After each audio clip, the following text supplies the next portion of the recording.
this is our panel discussion here before the lunch break. And we're going to be talking about digital, if I can say it, digital procurement.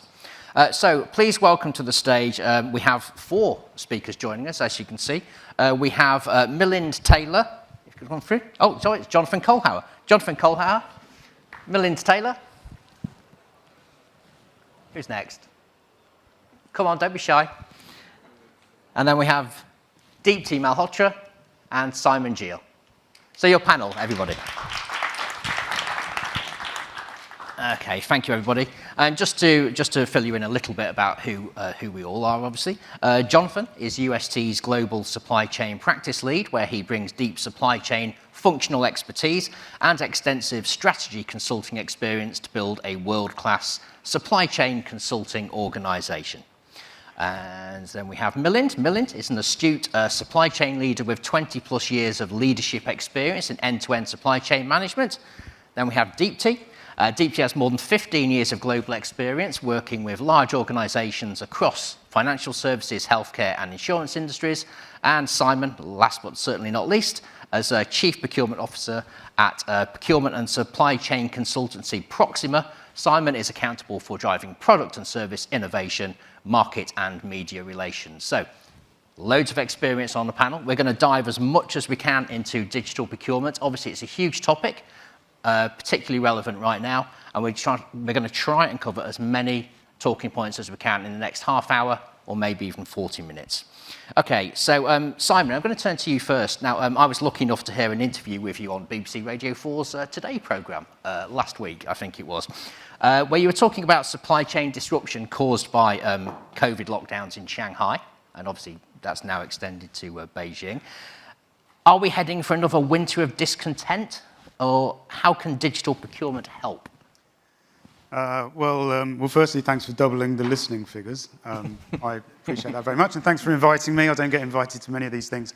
But clearly, I've been invited as the merchant of doom. Because let's just put this into context. When we talk about Shanghai in particular, we talk about the world's manufacturing hub. It's the largest manufacturing center in the world. It's got the largest port in the world.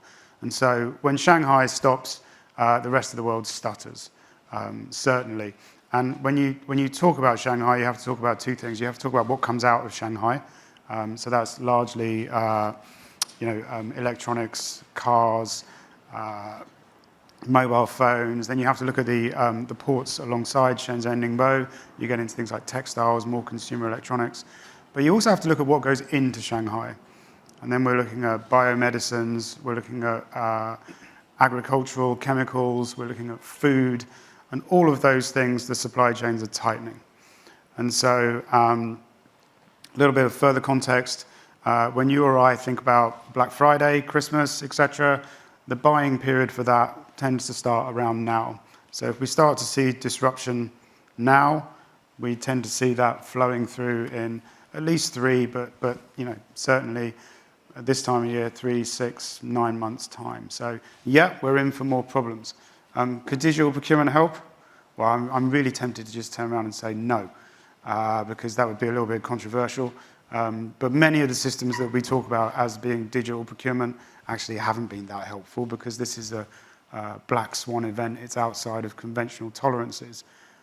Is what you're going to be talking about and listening to today going to help in the next one when you've recalibrated your supply chains? Yes, because that's what's going to be possible. And I think the job here is to be inspired by what's possible, and then your job is to consider what's practical. Okay, so off you go. No, I'm joking. Jonathan, I've noticed some of your research on supply chain visibility, for instance. What role does digital procurement play in a company's ability to improve visibility? Yeah, kind of as we were just talking about with digital procurement, I think that the digitization of that activity really surfaces it and allows you to actually see more than you would if it was, say, a manual process. The other thing is that if it's automated or if it's digital, you're going to have fewer mistakes. It's going to be much faster for you. And it really kind of eliminates or reduces some of that friction that we see in the supply chain. It's so important. I mean, this is about variability, demand variability, lead time variability. The more I can see, the farther out I can see it, the better I can plan for it. So I think having that as a digital transaction allows that to just surface so much easier. Okay. And Deepti, by the way, I apologize because I didn't, when you were coming out, I didn't actually explain which organization you work for, I realized. So you're the Director of Procurement and Vendor Management at SimCorp, correct? Okay, apologies for that. And turning to you as well now, Deepti, I know you're passionate about digital procurement transformation and data-driven insights, like Jonathan was just talking about data. Are organizations using data properly, in your opinion, or what can they do better when it comes to that? Thank you for hosting me, Scott. From my perspective, the commodity of data and how it's harnessed is vitally important. Data today has become the fuel of our economy, really. What's really changing is organizations are understanding how they can use the data, how scalable it is, how can they really inject it into the processes, how can they drive insights from the data to create more value for the business, because it really dictates the health of the business. Procurement and supply chain professionals usually understand the importance of data. What's changing is now how to use it, how to access it more intelligently. Also, if procurement has been really good with capturing the line item details, but what's really missing is the contextual information or essence what's around the data. So if I'm a purchaser or a requisitioner, and I want to make a buying decision, I don't just want to know the information within the organization. I also want to understand what's out in the market, how I can make better decisions overall. So data really help organizations. But at the same time, we need to look into how can organizations make data available at the fingertips of everybody within the company. And that's because it becomes interesting at the time, because then you're actually translating your strategy into the decisions by enabling people to make the right decisions. And everybody's looking at the same set of data, which most of the time is unstructured, really. There is a lot of data, but it's just unstructured. Milind, when it comes around to structure, for instance, you manage the procurement team at Diebold Nixdorf, which is around 40 countries in Europe and APAC, a wide geographical reach. Is digital procurement essential to your success and managing that data, or does it have pitfalls too?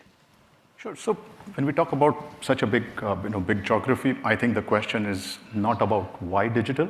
I think the question is what and how much you can use from the technology toolkit that you have. Because if we look at the technology, if we look at just, let's say, 5-6 years ago, when as a procurement, when we were sourcing it, the question was, okay, the definition was, okay, you get this, but not this. Today, the technology is, you get this, and more, right? So that's the technology is enhancing the availability of data, availability of information, transparency. So that makes it all the more important when you are managing a global organization to have standardized processes, and ensuring that whatever we do across the organization is very uniform. So, we at Diebold Nixdorf look at digital procurement at, let's say, various levels, and we've kind of moved in this journey. So starting from how can digital help us buy cheaper?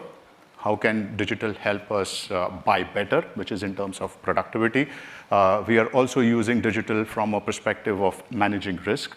We are using it in terms of demand management. So just to give you an example, we are using data, we are using Internet of Things in order to kind of monitor the information that we have on the devices, so which helps us to kind of control the consumption. It helps us to control the parts that we kind of put into the field, so it helps us in managing the demand. And lastly, digital is helping us, the digital procurement is helping us drive or foster innovation in terms of using our partner ecosystem. So like in Eurasia, we have more than 3,000 suppliers that we manage. So again, not everyone is the same, or not everyone is strategic, but then with certain few suppliers, through digital, we are able to drive innovation as well. So overall, it helps us to impact or make it really a competitive advantage, as somebody, as one of the earlier speakers mentioned.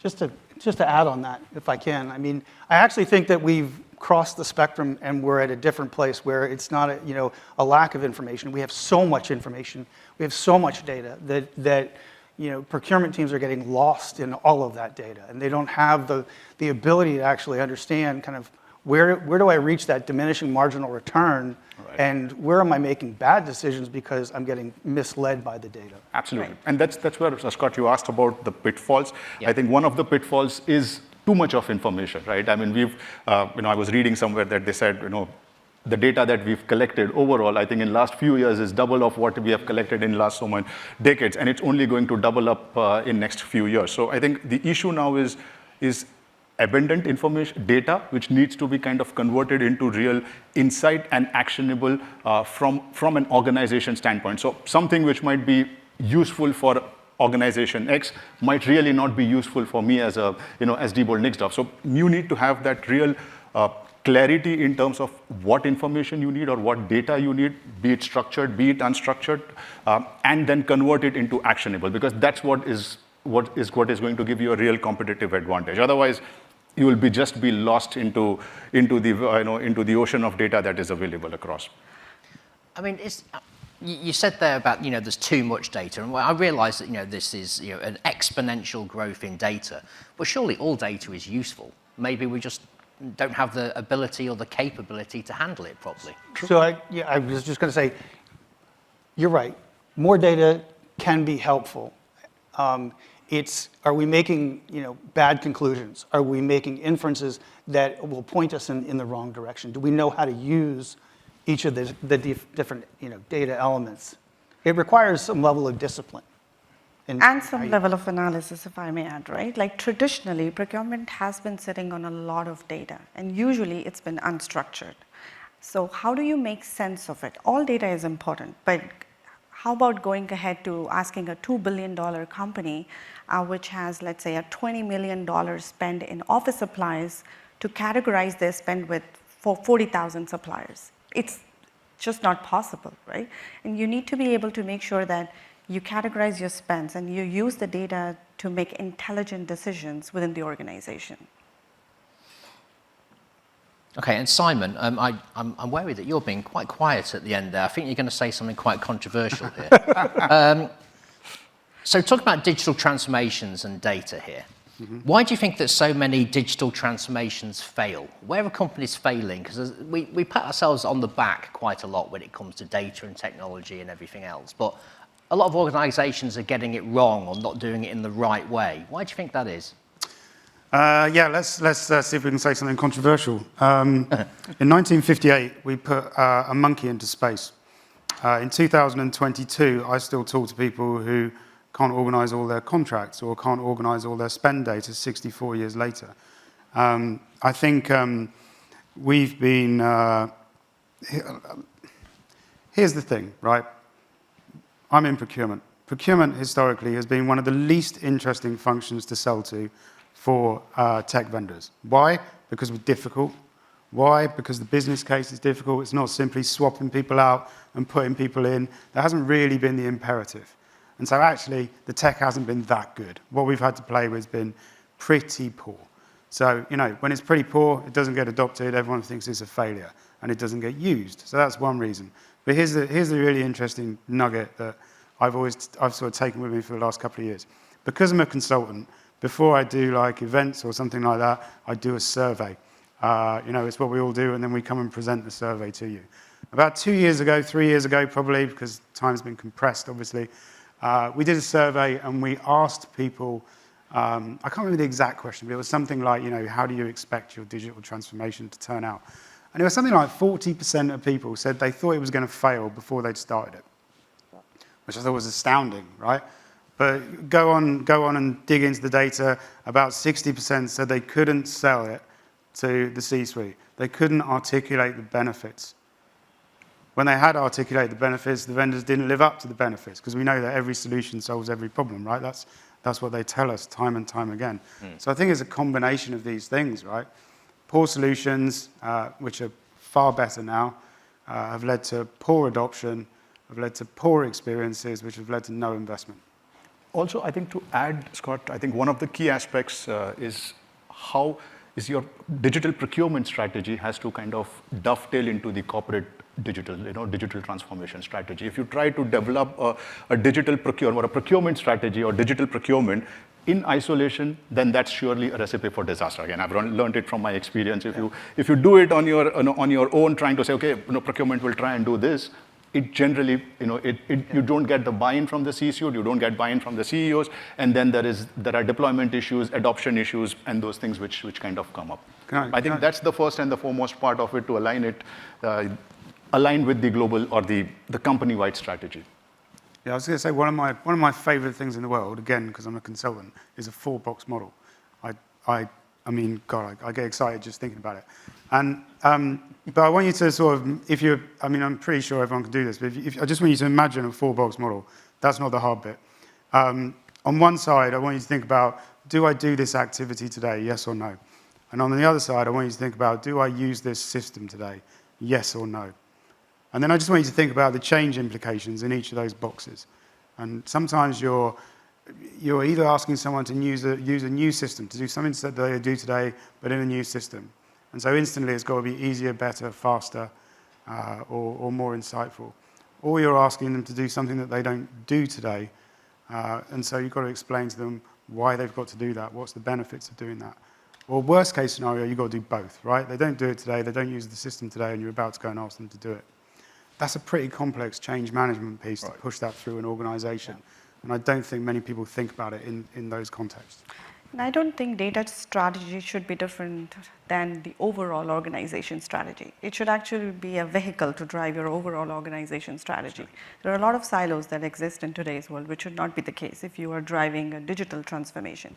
And you raised a good point about C-suite executives. I think their hesitation is also a little bit more on, there are so many buzzwords around these technologies, and there are not many use cases available in the market. So, and it's bringing a huge change. It's not just, yes, digital includes technology, but it goes way beyond that. It includes how it's changing your customer experience, your employee experience, and naturally the entire, how the business model or the cost structures are now changing. Traditionally, you would look at creating a business case and you would think about how much money is it saving me. You cannot really do that with the digital because you don't know what the use cases would be. Yeah. So C-suites are really kind of hesitant for that, with the change that it can bring about. So then it's important to probably let them know the benefits, as you were talking about, like what works, what doesn't work, make it easier for them to. I think it comes down to leadership. I mean, when I look at some of the procurement organizations that I've worked with, large, multi-billion-dollar organizations. The most successful ones have very strong leadership in that organization. And they do. They fit this archetype of they're incredibly disciplined. They have a very clear vision. They can communicate that vision not just to the people, the buyers in the group, but across the organization and include the supplier group with it. And being able to bring that vision together, rather than having one, buyer and says, you're the expert in pipes, valves, and fittings, go do what you need to do. Think holistically, think as a system, and build that sense of community in that group. Okay, Deepti, I want to come back to a point you were making about data as well. And this, again, links back to one of the previous sessions we had earlier. There was a lot of talk about collaboration and working together and sharing information. Does procurement become more vulnerable when you share data? I think it's in procurement's best interest to share the data. They have been holding the data for a long time, and I do see protectionism still in some of the procurement industry companies. And naturally so, because originally the idea was creating these softwares with an intention of how we can limit access to the data. We should be thinking about what can we really do if people have access to the data? What efficiencies can we bring about? And it also drives very intelligent discussions and more partnering within your organization.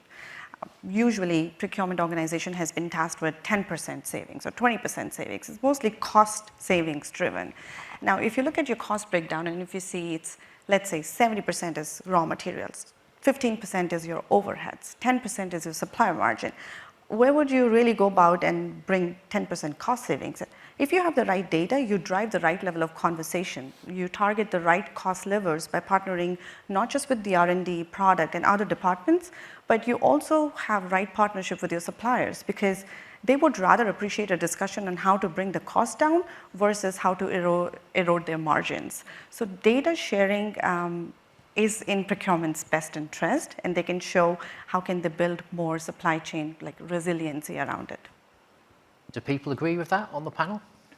So I would say yes, there is always a bit of hesitancy, or was, I would say, in terms of sharing the information.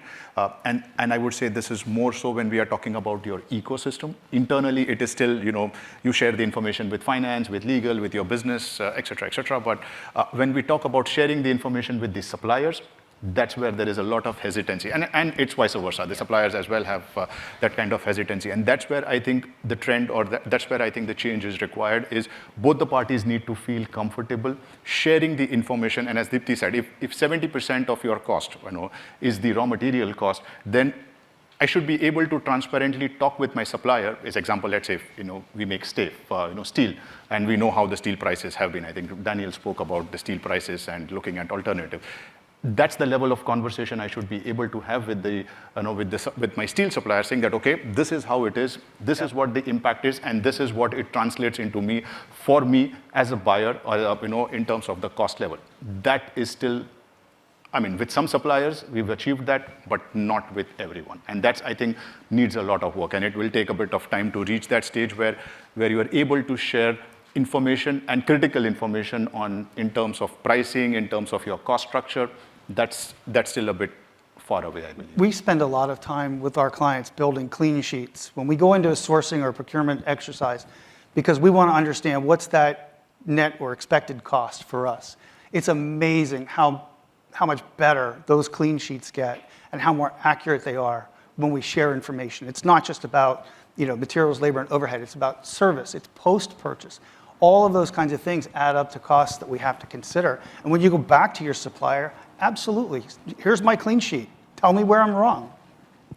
And it takes a lot of the emotion out of it as well. Yeah, well, I think context and circumstances are very critical when it comes to data sharing.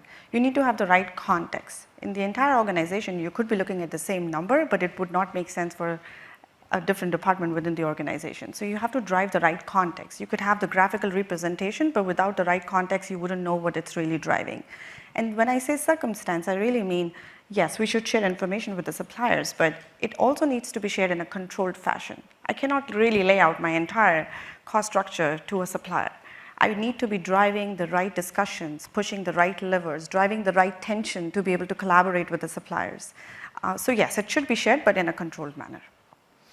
Okay, and Simon, you mentioned earlier how you think a lot of procurement tech or procurement tools have been poor or rubbish, whatever the word was you used, can't remember. How important is Industry 4.0 to procure tech, and how do you think it's going to improve? What's the tech that you'd like most? Well, I think I used the word under-optimized. Under-optimized, that was it, yeah, rubbish. Yeah, I think, this is really interesting, isn't it? Because we get told that we're Industry 4.0, we're in the fourth industrial revolution. And it sounds really big, doesn't it? And it sounds like it's not very tangible. And so I think it's helpful to sort of look back and say, well, what was the first industrial revolution about? That was about steam. We got the steam train, the spinning jenny. Probably the houses that you live in today were enabled by the first industrial revolution. The second one was about electricity. So we got the light bulb, we got airplanes. Again, pretty life transforming, right? Nobody saw that coming, and then there it was. The third one was about the internet. That's enabled you to sit and scroll through Facebook or LinkedIn when I'm talking here today. So again, pretty transformative, a real positive experience. And then the fourth one's now, and it's about connectivity and data. And the point is that all of those great inventions were invented by very clever people like Jonathan's company. And go and see his 2 o'clock and it will contextualize some of this. We don't have to understand the solutions ourselves. I'm just asking you to trust me that what's going to happen over the next 10 years is that this idea of connected data, connected supplier ecosystems, ultra connectivity that we're being told exists on the stage today, all through the day, will exist for all of you, not just some of you. And so the idea that we'll be able to see straight through supplier networks, straight through organizations, that's going to become real. But again, that's what's possible.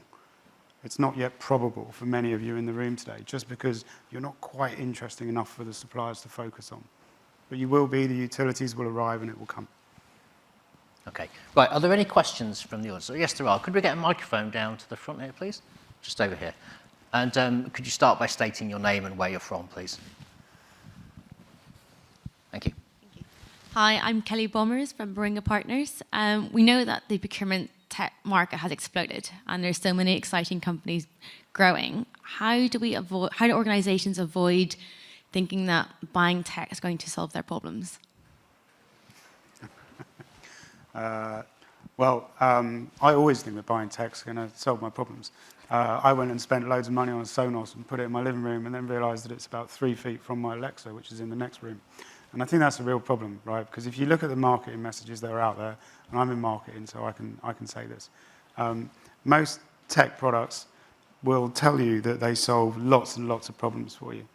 And actually they don't, right? When you dig under it, they do a part of a problem. And so it's really important in a highly confusing market at the moment with lots of messaging hitting you through one channel that's sort of social media, that you just figure out, what am I trying to do? What problem am I trying to solve? Does this really solve it? And really test it, use case it, find out about it. Because it's really, really confusing out there. And it's very easy to make the wrong moves. It's very easy to get wowed by something that then gets tissue rejection. So you've really got to just don't confuse best of breed with being really easy to buy all the time. Just to add, I would say the way I would look at it is it fit for purpose, right? This, as Simon said, lots and lots of things available in the market. You need to check whether it's fit for your purpose, right? What's the problem that you're trying to solve for? And more often than not, you end up kind of trying to solve a procurement problem through technology rather than looking at trying to solve the procurement problem. Try to look at, or rather internal challenge, try to look at what you are trying to solve for the organization, right? What's the bigger picture? I think that's what is very helpful because I mean, there are hundreds and hundreds of solutions and technologies which are available which you can go and buy, but is it really fit for what problem you are trying to solve? I think that's the question that you should ask. I've seen companies buy technologies and try to create goals around it. Yeah. Should be the other way around. They should have clear goals of what they are looking for and see True. which technology fits in that goal. Yeah, just to I'd add, say sorry. one thing is when you look at the people that you're hiring today, they're very different than the people who may be in that job today. They're digital natives. They're coming in. There's no way in the world they would do that job without solid, robust technology. So hire really smart people who are intellectually curious and allow them to do, what they've grown up doing. That was a really good point, actually, and I was going to come to Jonathan on this, actually. It was about identifying the problem. And I know I've interviewed executives from UST before, and they say that is part of the main focus for them is identify the problem. If a client comes to you, they might think they know what the problem is, but they don't necessarily. And it's about identifying what the problem actually is, and then you can actually help to solve it. Yeah. So my experience, either at UST or McKinsey or other places where I've worked, has been, most of the time, executives can point you in the right direction. Whether they can actually clearly define the problem, get to the root cause, and do the assessment and the analysis behind it is a different question. So we spend a lot of time listening because the executives that are in the chair today have a pretty good read on what's going on. Now you do your structured problem solving to actually, filter out what's the serious problem to solve. Okay. And just final thoughts from all of you, very quickly if we can. What would you say is the biggest challenge or the most common challenge when it comes to procurement digitization? Simon, start with you. That's a pretty big question, Scott. I know it's a big question to end on, isn't it? I'm going to say don't be limited by what you think is possible today, but be guided by what is practical today. DT? I think clean data is usually the biggest obstacle. For any transformation, you need baseline data. And so organizations need to really think about how to have their initial set of data in a good shape to drive the outcomes. I've also seen we buy expensive P2P softwares, but they are not really integrated well with the financial system or your ERP, so then you're working on silos. I've also seen organizations do not have the right taxonomies or the spend categorization, which makes it even harder in the long run. If you want to go back 2-3 years down the line and see how your spend has really evolved, you would not know, because what if somebody bought a pen today and categorized it like a laptop? Through 2-3 years down the line, you would not know. Not even the best AI in the world would know that you bought a pen and not a laptop. So you need to start with that. It's important. So overall, the initial data steps, and then obviously the culture, the environment, and driving the right behaviors from digital perspective. You can have all the right technologies in the place, but if you do not have the right culture or the support from within your organization, it is bound to fail. Okay, Milind? So for me, I would say two things in terms of challenges. The first and foremost I see is talent, availability of skill set. Because if you see what's being expected from supply chain or procurement professionals is not now limited to just negotiating, right? When we talk about fostering innovation, we're talking about risk mitigation, we are talking about new product development, and of course digital plays a big role in this. And then we are talking about guys in procurement or team members in procurement who can have data analytics skills. So for that, the person needs to understand the functional part of it, the sourcing part of it, the sourcing process, and have that digital expertise. So I believe the one thing which I find really challenging is to get the right talent in these kind of, when we talk about digital procurement. So that's going to be there, because I mean, either you groom someone internally or getting somebody from outside has been a real challenge. I'm not sure how many of you are facing this challenge, but I see talent as availability of the right talent for the right role is a big one that we will need to keep in mind, or which I see. And second is the sheer pace at which the technology is changing. And as Simon said, you have to look at it, what's going to probably look 10 years hence or down the line.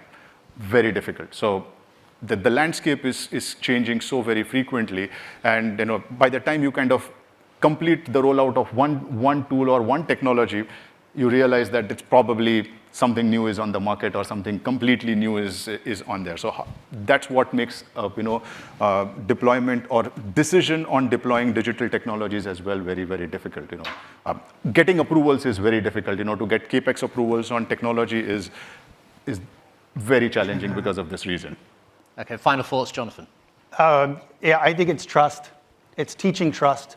And information is power, and few people in today's environment are willing to just give up any of that information. So I think that the next generation really has to learn how to trust when sharing information.